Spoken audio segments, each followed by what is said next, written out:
I'm back. What I'm gonna do right now is update you guys on the race motor, where we're at with it. It's been about a week. We got all the parts back. I didn't film picking them up. You guys have been to Engine Supply before, but what I want to do is kind of walk you through. So I have the head resting on its side right now.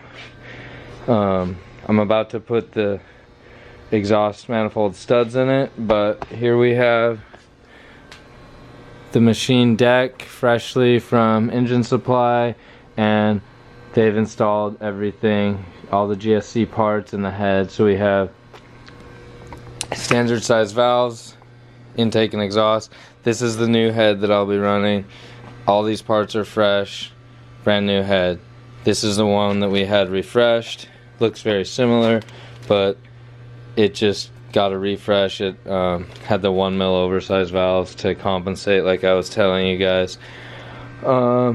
This will go on last year's short block right here, and that'll just be put back together and hopefully never need to get used, but in the case that it does, it's on deck ready to get used. But see the car under the cover? That's my black Supra. That's the first Supra I had. It's a 98 6-speed turbo, and I had to rob a lot of parts off it to like be able to drive a Supra in Formula Drift, which was like the comp car that you see sitting there, because I didn't have multiple race motors at the time, and I didn't have multiple anything, but I had a pretty cool built black street Supra, or it was like a race car but street Supra, that I would never really drive because I'd spent all my money for like 5 years on it, building it. And yeah, so maybe we'll get a motor back in it finally after 5 years of doing FD. Maybe not. It's not my first priority. Anyways, that's where that one goes. This is the block that, yeah, we'll put in the comp car for the main motor that we're gonna run with. So we have the Gsc Conical Springs. We have the largest spring rate on those ones. We're gonna try that. We were on the softest ones last year. There is an in-between one, but we went one into the Spectrum.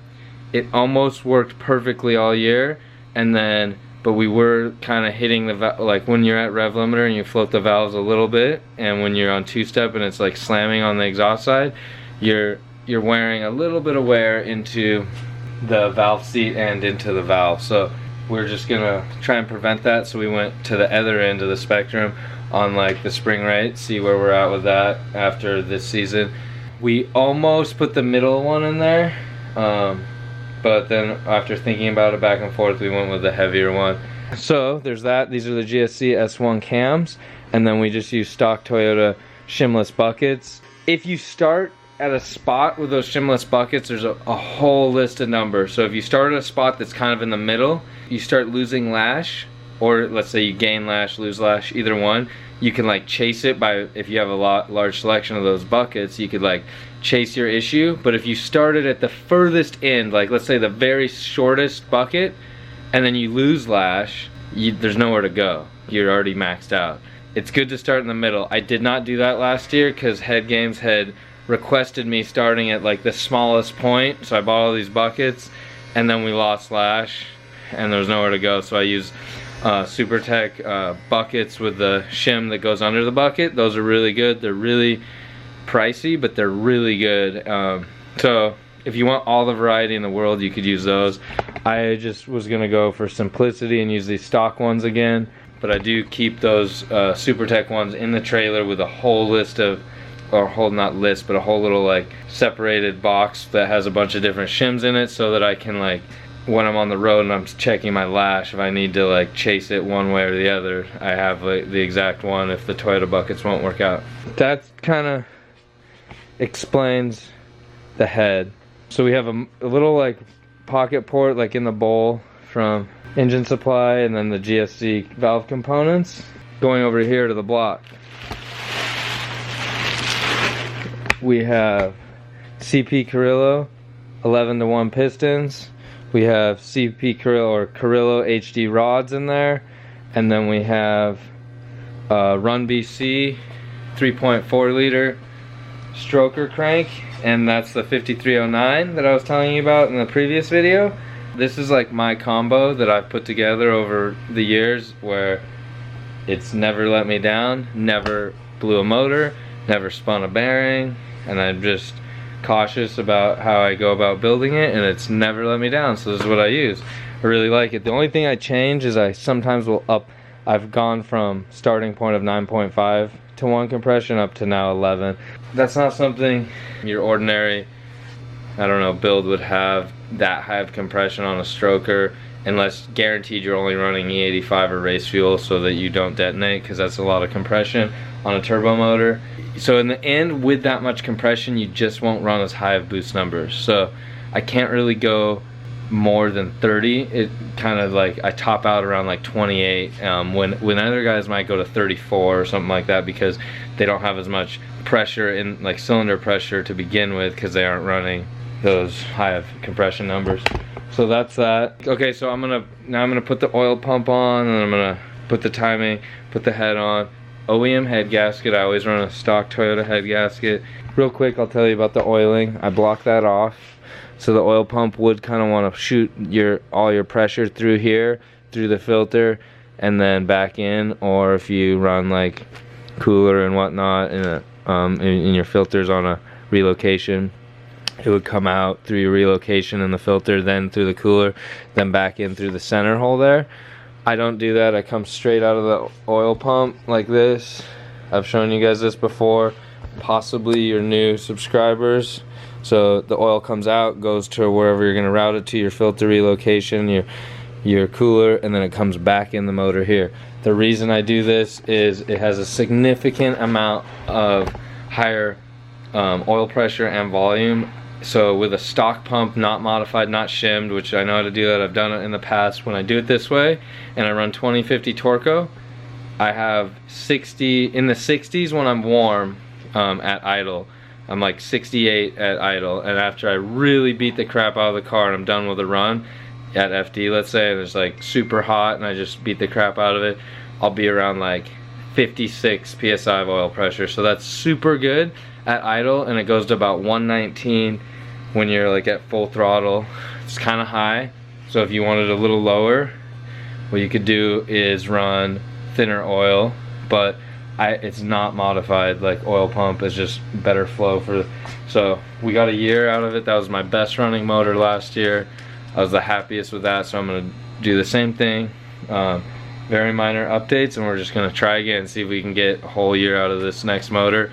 Cross my fingers, I never blew a motor, but you push harder and harder each time. So we're gonna run a little more nitrous this year. That doesn't mean you're gonna blow a motor, but I'm just gonna, everything will get a little more stressed because you like putting more torque, lower RPM. Okay, so that was a lot of talking. Let me get everything situated in here, bring in the gear wrench roller box so I have all my tools here, and I'm gonna start putting oil pans on and oil pumps and do all this stuff. I'll try and film some of it for you, maybe do a little time lapse so you guys can be here with me and see how far I can get with it tonight.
Alright guys, we have the oil pump on, power steering pump and bracket, whoop, upside down, and we have water inlet alternator bracket, and Drift Motion has this cool little tensioner piece they came out with. It's also billet aluminum. That's all on there. I'm deciding whether or not to use ARP bolts to hold on this guy, because I got a lot of ARP bolts actually, but I don't want to use them all up on the oil pan, because you don't really see the oil pan, guys. You just don't. So I'm gonna look into that if I had extras, because at one point I had done a whole motor with ARP hardware. It gets excessive though, so then I started not doing it on the oil pan. This one does still has it. That one's got it on the oil pan. So maybe I'll do that and seal up the bottom of the motor real quick.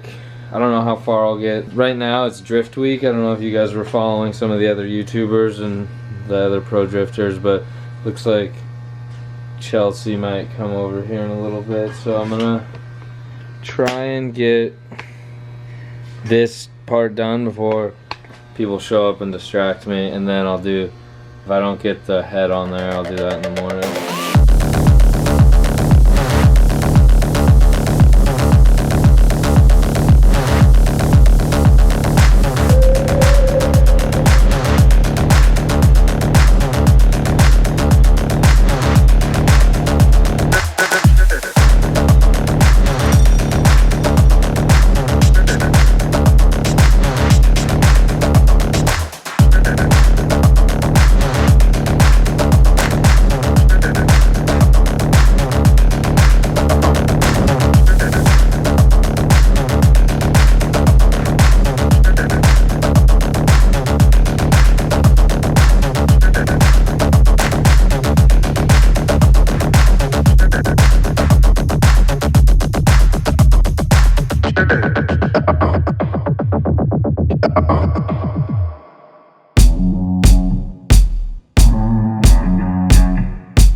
Alright guys, the head's on, and now we are just snugging in our ARP 625 plus head studs.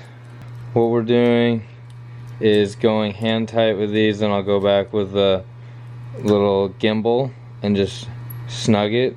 You don't want to put any pressure on these, because then as you tighten them into, there's a decent amount of threads going in. As you tighten them in, if you tighten it too tight, they might pitch over just ever so slightly, like as it bottoms out on the threads or whatever, you know what I'm saying? You're not supposed to tighten it down, because then there's 14 of them and you don't want any of them to wander which way, that way. So you snug them with your hand, The reason I use the gimbal is I'll go like a little tighter than my hand, and then I'll back it out, just in case like there was a rough spot in the threads. Maybe I didn't go quite deep enough to begin with. We wouldn't want that to happen. And then you put the bolt on there, or the nut on there, and you go back with the torque wrench and you do 30 or like 33, 68 or something around there, and then 100. You kind of want to do it in 3 increments. So I'd like to get that done, put the cams on, then I could cover the cams up, put the cam seal and cover it up with the cam covers over there before I go home tonight. But you never know, that might not happen. We'll see. Alright, I'm gonna go. I'll talk to you guys in a bit.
Hello. And this is how far I got. Torqued the head, got the cams back in, cam seals, got the back of the timing cover on there. We're gonna stop at this point. These are loose. I'm waiting for a fitting that goes back here. I should get it tomorrow. I need cam gears. I have some, but they got really beat up last year with little bits going in there. BCU is gonna send some new ones, and then we will put them on. But for now, this is a lot further than it has been, and I didn't know if I would get this far, but I got pretty far tonight. So I still need to do the studs, put the upper water neck, exhaust manifold, kind of dress that whole side of the motor up, and the front timing. And I think I could have that done in the next day or so, get it in the car, and then we can start building the stuff around while it's in the car, building around it, because we got a little bit of fab stuff to do, and then some plumbing that we're gonna change. And also these plastic covers, I need to take them, these ones, in to get painted from JV Auto Body, and I need to paint an upper cover so that I have kind of a fresh set. Last year we did black with a sparkle on it, so maybe something similar to that. I really like the way that look, or maybe just a fresh set like that for this season. Alright guys, see you in the morning. Talk to you in a little bit. We'll cover more of this when I get more progress. Okay guys, I got really close last night. I worked on a little bit today. Did some studs, prepared the rest of the manifold, put the new turbo into last year's housing. Rear housing I decided to use for now until I get my new rear housing coated. Might be able to use the same rear housing and just run the other one as a spare. Then I primed the turbo with some oil, got it to drain through slowly, then I did it a couple more times to get the bearing nice and prepared and lubed up. Before we really spin it, you kind of want to lube it up so you don't hurt the bearing inside there, the cartridge. Put my hardline oil drain on, turns into a soft line down here. I had this motor mount on. I haven't put the other side motor mount on. I'm going to do that right now. Put the timing on. I was rotating the motor and I figured I might as well grab the camera to show you guys. This is a prototype. We're going to make one or two little minor changes to it, but The idea behind this was to make it a little bit smaller than the old version. I feel like we did make it a lot smaller. Seth from Sleeper Design was like doing the design work behind it, but we're gonna sell it. This can be for bigger turbo guys, maybe give them the clearance they need, and just for like race car guys like myself. The thing is here is we didn't need all that bulk on the other one that like could make it recirculate back to an OEM water pump. So now we just have 3 ports in here to choose from, or if you don't want any of them, you plug them all. I personally want this one for my temp sensor, and then sometimes I've been running like a -6 into here. This is 3/8 quarter and 1/8 MPT, so you could put unions there if you need other fittings with hoses to come there. I just am going to use the one, and then these 2 will get plugged because I run my return back to a hard line built into the chassis on the Supra now. Timing's been done. Put the BC cam gears, cranked everything down, or torqued everything down. I don't have this piece yet here. It's like the little stopper for the, it's one of those guys that it kind of would help the belt from jumping a tooth, supposedly. I'll get that from Toyota pretty soon. I ordered it today. So after we rotate this over a little bit, I'm going to put some plugs in it and then put the valve covers on. Here we are, rotating the motor. Everything is going smoothly, feels correct. So that's really all I'm rotating it for, because it's fresh. I just want to make sure it's doing what we want, and then I'm going to get it back to TDC and kind of just park it there and leave it there. So there we have TDC. This mark is lined up with this mark is lined up with that mark needs to be lined up with that, so we're a little shy. There we go. We're good now. Made some progress. I wasn't able to work on it all day. I need to get the other motor mount off of that motor, then cover that back up.